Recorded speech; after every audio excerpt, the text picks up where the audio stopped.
The Trump administration is more aggressive and taking more chances. The Americans still maintain that there have been no civilian casualties. Gunakan siasat licik untuk balaskan dendam Australia dan Israel, pasukan AS tiba-tiba serang pos TNI perdamaian di Gaza. President will not tolerate, but we will take all necessary actions to defend the United States, our interests, and our people. So this is a dangerous moment in the Middle East. We will continue.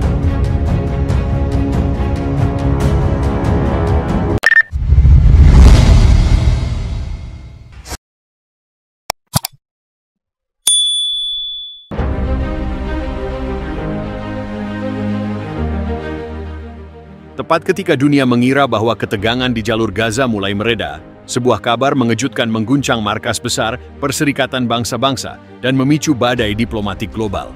Pos pasukan perdamaian Indonesia yang tergabung dalam misi kemanusiaan PBB di Gaza diserang secara mendadak oleh pasukan Amerika Serikat. Serangan ini bukanlah kesalahan teknis, bukan pula salah tembak, tapi sebuah siasat terencana, penuh kelicikan dan dendam yang mendidih dari dua negara, Australia dan Israel. Beberapa bulan sebelumnya dalam misi penyelamatan warga sipil di Khan Yunis, satuan elit TNI berhasil menggagalkan operasi rahasia Mossad yang hendak menyingkirkan seorang ilmuwan Palestina pro-perdamaian. Dalam insiden itu, 2 agen Mossad tewas, 1 ditangkap hidup-hidup, dan rahasia besar Israel mengenai senjata biokimia baru terbongkar ke publik internasional. Dunia mengecam, reputasi Israel tercoreng. Tak lama setelah itu, dalam Forum Pertahanan Asia Pasifik, delegasi Indonesia secara terbuka mengecam keterlibatan Australia dalam pelatihan tentara bayaran yang digunakan di Gaza. Australia merasa dipermalukan. Mereka menuntut permintaan maaf. Indonesia menolak. Dendam membara. Tapi Israel dan Australia tahu, menyerang secara langsung akan memicu respons terbuka dari ASEAN dan dunia Islam. Maka mereka meracik sebuah skenario kelam. Melalui jalur diplomasi rahasia, mereka menyuntikkan pengaruh pada Pentagon, menggoda ego Amerika dengan dalih stabilitas dan keamanan. Dalam rapat tertutup, mereka menabur dusta pasukan TNI di Gaza, bukan menjaga perdamaian. Mereka membekingi milisi Hamas. Pentagon, dengan tekanan politis internal dari lobi pro-Israel dan perusahaan senjata, akhirnya menyetujui operasi terbatas. Pukul 4:27 pagi waktu Gaza, langit masih gelap. Pasukan TNI yang tergabung dalam Satgas Garuda Bhayangkara 2538 baru saja menyelesaikan patroli malam. Di pos Bravo 17, dekat Rafah, beberapa prajurit sedang melaksanakan salat subuh. Yang lain bersiap menuju dapur lapangan. Tanpa peringatan, rudal Hellfire menghantam menara pengawas. Ledakan dahsyat mengguncang tanah, memecahkan kaca, menghancurkan komunikasi. 5 menit kemudian, 2 helikopter AH-64 Apache muncul dari balik bayangan gurun, mengarahkan tembakan presisi ke arah barak. Namun yang tak diduga Amerika, TNI tidak lengah. Dalam hitungan detik, prajurit Korps Marinir dan Kopassus yang bertugas langsung bergerak. Senapan SS-2 meledak, Manpads Stinger hasil rampasan dari sisa konflik sebelumnya ditembakkan ke arah heli penyerang. 2 helikopter jatuh, 3 prajurit TNI gugur, namun 14 prajurit AUS tertangkap hidup-hidup.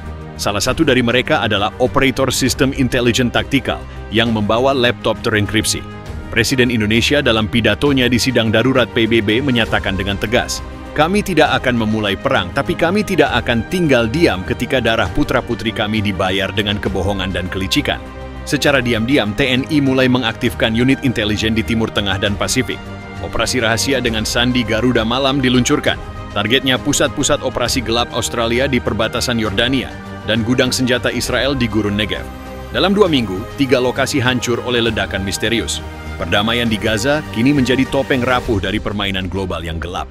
Serangan terhadap TNI bukan sekadar kesalahan militer, tapi simbol bahwa kebenaran adalah ancaman paling mematikan bagi mereka yang hidup dalam kebohongan. Dan Indonesia, lewat prajuritnya yang berdarah namun tak tunduk, telah menunjukkan pada dunia, dalam gelapnya konspirasi, masih ada cahaya yang tak bisa dipadamkan. Beberapa bulan sebelumnya dalam sebuah operasi penyelamatan warga Palestina, satuan kecil Kopassus menyergap konvoi senyap yang membawa ilmuwan biologis Palestina bernama Dr. Fatih Harun. Ia adalah otak di balik sistem penyaringan air kotor dan antibodi alami untuk korban perang.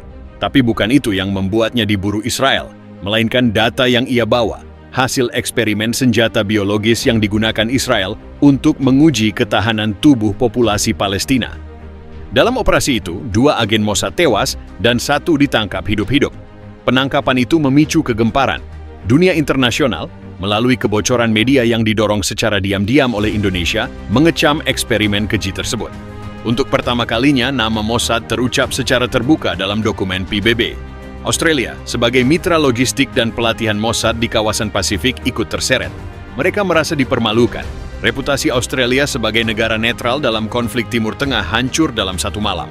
Disinilah dendam mulai tumbuh. Tapi dendam itu tidak datang dalam bentuk pasukan. Ia menyusup dalam email diplomatik, rapat rahasia, dan proposal operasi gabungan. Di sebuah ruangan gelap di Tel Aviv, Direktur Mossad duduk bersama 2 jenderal Australia dan 1 perwakilan intelijen Amerika. Di atas meja ada peta, Gaza, Sinai, dan wilayah Rafah. Sebuah titik kecil dilingkari, pos Bravo 17. Jika kita ingin menghilangkan ancaman Indonesia, kita tak bisa melakukannya sendiri, ucap sang direktur. Australia menyambung, biarkan Amerika Serikat berpikir ini demi stabilitas. Kita beri mereka intel palsu bahwa TNI menyuplai logistik ke kelompok Hamas. CIA, yang telah lama frustrasi dengan meningkatnya pengaruh militer Indonesia di Timur Tengah, menyambut usulan itu dengan antusias. Operasi disetujui, Sandi Silent Rift diluncurkan. Namun keputusan itu lahir bukan dari kebenaran, tapi dari kelicikan. Intel palsu disebar, citra satelit dipalsukan. Bahkan rekaman komunikasi antara TNI dan warga sipil dimodifikasi seolah ada penyelundupan. Pasukan TNI tidak ditarik dari Gaza, justru diperkuat. Dalam deklarasi bersama antara Indonesia, Turki, dan Qatar, pasukan penjaga perdamaian diberi mandat baru. Boleh melakukan pembalasan jika diserang. Amerika tak berkutik. Di tengah pemilu domestik, mereka memilih bungkam. Israel memekik, tapi dunia tak lagi mau mendengar. Serangan terhadap TNI bukan sekadar konflik militer. Ia adalah batas baru antara kebohongan dan kebenaran di dunia pasca Truth. Indonesia tak hanya membela pos di Gaza, tapi kehormatan bangsa dan peran baru dalam geopolitik global. Kini, dunia menyadari, jika ingin menginjak perdamaian dengan dusta, bersiaplah menghadapi mereka yang menjaga cahaya kebenaran. Dalam senyap, dalam gelap, dalam Garuda yang mengintai malam. Dalam 21 hari, serangkaian ledakan misterius mengguncang lokasi-lokasi tersebut. Tak ada pengakuan resmi, tapi dunia tahu. Hantu-hantu Garuda telah datang. Intelijen Indonesia juga menyusup ke jaringan diplomatik, membocorkan percakapan internal antara pejabat Australia dan Israel ke media Jerman. Reputasi 2 negara itu porak-poranda. Setelah keberhasilan operasi Garuda Malam, dunia internasional berada dalam kegelisahan.